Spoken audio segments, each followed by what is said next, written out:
बिस्मिल्लाहिर्रहमानिर्रहीम। अस्सलाम वालेकुम मोअज़्ज़िज़ नाज़रीन, उम्मीद करती हूँ कि आप तमाम ही लोग खैर वाफियत से होंगे। नाज़रीन, बहुत से लोग कहने लगे कि ग्रैंड मैक्स हमारी तरफ नहीं मिल रहा, तो आप कोई उसका नेमुल बदल बता दीजिए। तो आज की इस वीडियो में मैं आपको उसका नेमुल बदल के बारे में बताने वाली हूँ। नाज़रीन, उसके बारे में बताने से पहले मेरी आपसे गुजारिश, अगर आप होम पोजीशन पे न्यू है तो काइंडली होम पोजीशन को सब्सक्राइब कर लें, साथ ही बेल के बटन को क्लिक कीजिए ताकि आने वाली तमाम लेटेस्ट वीडियो आप तक सबसे पहले पहुँच जाए। तो वो लोग ग्रैंड मैक्स की जगह एबोक्रेन ले सकते हैं। ये आपको 495 रुपीज़ के 10 साशे मिल जाएंगे किसी भी मेडिकल स्टोर से इजीली। इसको एबट लेबॉर्ट्री वाले मार्केट करते हैं।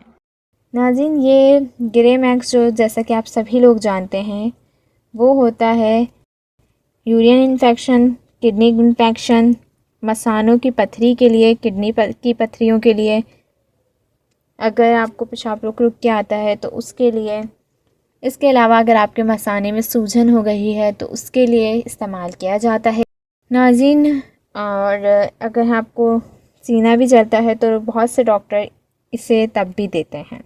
तो नाज़रीन, आप ग्रैंड मैक्स की जगह एबोक्रेन ले सकते हैं। एबोक्रेन और ग्रैंड मैक्स के एक ही जैसे फ़ायदे हैं, दोनों ही इन्फेक्शंस वगैरह के लिए जो मैंने आपको बताया है इसीलिए यूज़ होते हैं। इसके साइड इफ़ेक्ट भी सेम ही हैं। अगर आप लोगों को ये नुकसान देगा तो आपका मुंह ड्राई हो जाएगा, ज़बान खुश्क सी हो जाएगी। नाज़रीन, इसका इस्तेमाल भी एक शाशाए दिन में एक बार करवाया जाता है और इससे तकरीबन जब जब यूज़ करवाया जाता है, जब आपके इन्फेक्शन हो तो डेली आपको 15 दिन के लिए इस्तेमाल करवाया जाता है, और जब इन्फेक्शन ख़त्म हो जाता है तो उसके बाद भी डॉक्टर कहते हैं कि वीक में एक बार इसको लाजमी लें। सो नाज़रीन, ये थी आज की वीडियो। आई होप आपको पसंद आई होगी। वीडियो पसंद आए तो लाइक और शेयर कीजिए। नेक्स्ट वीडियो तक के लिए इजाज़त दीजिए। दुआ में याद रखिएगा, अपना बहुत ज़्यादा ख्याल रखिएगा। अल्लाह हाफ़िज़।